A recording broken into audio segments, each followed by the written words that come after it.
전을 위해서 예 그러십시오. 예 예. 우리 강호필 사령관님, 네,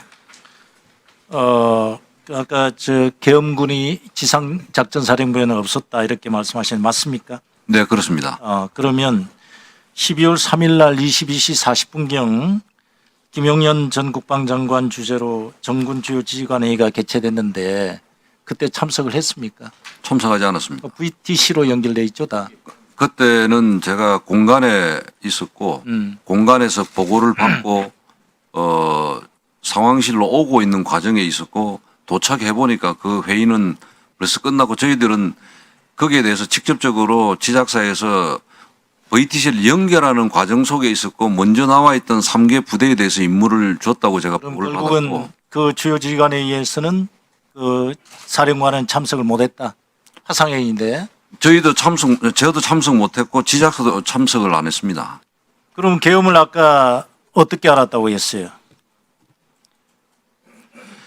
계엄 상황을 계엄 사항을 제가 최초에 인지한 것은 계엄 사령관으로 임명이 돼 있는데 그 구두 내지는 뭐 명령은 안 내려왔지만 준비 과정에 있었는데 어떻게 알았냐 이거죠. 누구 보고를 받았어요? 22시 32분에 공간에서 뉴스 속보를 저희 아내가 보고 제가 그때 침실에 있었는데 나오라고 해가지고 먼저 인식을 했고 22시 34분에 저희 지작사 지휘통제실장으로부터 비상계엄 발령했다는 알겠습니다. 보고를 받았습니다. 그리고 지작 사령관으로 임명된 지가 10월 3일인가요? 4일인가요? 네, 9월 4일 날 직무 내리러 갔다가. 내려왔고 취임은 10월 4일 날 했습니다. 내리로 갔다가 10월 4일 날 취임을 했죠. 네, 그 직후에 그 10월 6일경인가요? 그때 김용현 장관으로부터 북한의 오물 쓰레기 풍선이 선을 넘었다. 6천회 이상이 날라왔고 특히 어느 나라 대통령이 왔을 때도 넘어왔는데 지작사령관에게 전화를 해서 저것을 원점 타격, 사격을 해서 떨어뜨려야 되지 않느냐라고 한 사실이 있습니까? 원점 타격 이야기는 안 했고 그 경고 사격을 할 필요성이 있는 거 아니냐 네. 이런 전화가 와서 제가 거기에 대해서 그것은 안 된다. 왜냐하면 국방부에서 지금까지 대응 기조가 있고 대응 매뉴얼이 있기 때문에 지금 그 대응 기조와 대응 매뉴얼에 따라서 지금까지 계속 해왔고 앞으로도 계속 그렇게 나가야 된다. 그리고 실제 그 오물 쓰레기 풍선이 발생이 되면은 합참하고 상황 평가를 통해서 평가 결과에 따라서 대응 매뉴얼에 따라서 조치하는 게 적절하다 이렇게. 그래서 그 이후에 특별한 지시가 없었나요? 다른 지시는 없었습니다. 그런 지시가 없었어요? 제가 제보에 의하면 그 계엄 당일날 2024년 12월 4일 02시 40분경 그 7군단 예하 이신속 대응군이라고 있어요. 그 요즘 지금 개편이 돼서 잘 모르겠는데 이신속 그 대응사단이라고 있습니다. 네네 있습니다. 그걸 출동시켰다고 보고를 받은 바가 있다고 하는데 출동시키지 않았고 출동한 적이 없습니다. 출동시키지 않았고 출동한 적이 없고 그 제가 그 저희 지작사 참모장으로부터 보고받은 것은 출동 준비가 가능하냐는 그 문의가 왔고. 그러면 사령관도 모르게 이 사단을 출동시킨 사람을 알고 있어요? 그 당시에는 계엄사 모 중령이라고 이렇게 했다는데 제가 그 7군단으로부터 저희 지작사 참모장한테 연락이 왔고 제가 그 전화를 제가 보고를 받고 그다음에 바로 일체 그 부대 출동 준비도 하지 마라.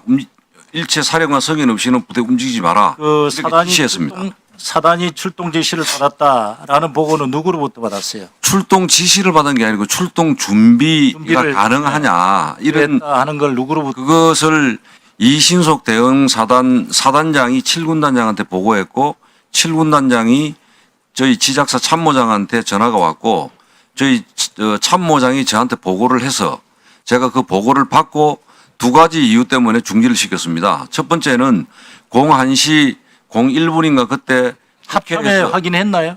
예. 합참 계엄사는 계엄사에는 확인할 필요가 없었습니다. 왜냐하면 01시 01분에 이미 해제됐기 비상계엄 때문에. 그 국회에서 해제 의결 요구가 통과가 되었기 때문에 예. 그거 하나 때문에 그 계엄사에는 더 이상 이야기할 필요가 없었고 합참에 혹시 그런 것들이 있었느냐 해서 확인해 보니까 없다고 해서 제가 일찍 움직이지 말라고 했습니다.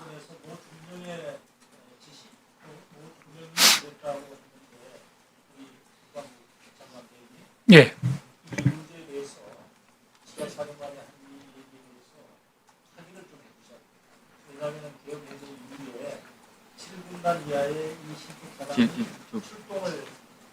줘봐 1분 줘봐 1분.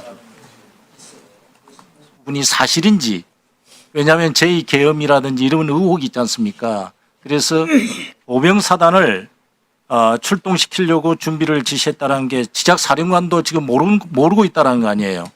어느 지휘계통에 의해서 계엄사령관은 우리 박한수 사령관 지시했습니까? 그런 상황 없습니다. 없어요. 그 전에 그러면은 지휘계통을 이거 안 지키고 그런 내용을 지시가 내려간 것 같은데 그 내용도 철저히 좀 국방 차원에서 조사를 해 주셔야 됩니다. 예, 제가 지금 뭐 지작사령관이 의원님께 설명드린 내용을 제가 똑같은 내용을 보고를 받았습니다. 같은 내용으로 그런 의혹이 있었었고 제가 문의를 했고 지작사령관이 지금 의원님께 설명드린 대로 그 상황은 그렇게 제가 확인을 한 사항입니다. 지휘계통도 모르게 지금 보병사단을 출동 준비를 시켰다는 게 말이 됩니까 이게? 조사를 해서 규명을 해야죠. 예, 뭐 그 지금 뭐 관련된 내용이고 제가 계엄사 쪽에 다시 한번 확인을 해보겠습니다. 예. 한 가지만 더 말씀드려도 되겠습니까? 네 말씀하십시오.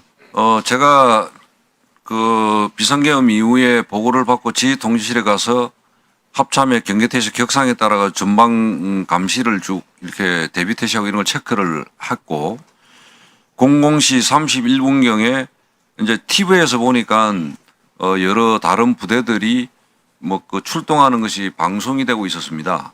그래서 제가 저희 예하 부대에 그렇게 지시를 하거나 임무를 준 적이 전혀 없기 때문에 혹시 지작사 예하 부대에서 제가 알고 모르고 있는 부대가 혹시 출동한 게 있는가 싶어서 확인을 해보니까 그런 사항은 없었습니다. 그래서 제가 그때 접적지역하고 감시 경계 강화하라고 하면서 사령관 승인 없이 일체 부대를 이동시키거나 병력 활동을 하지 않도록 지시를 기존에 한번 했었습니다.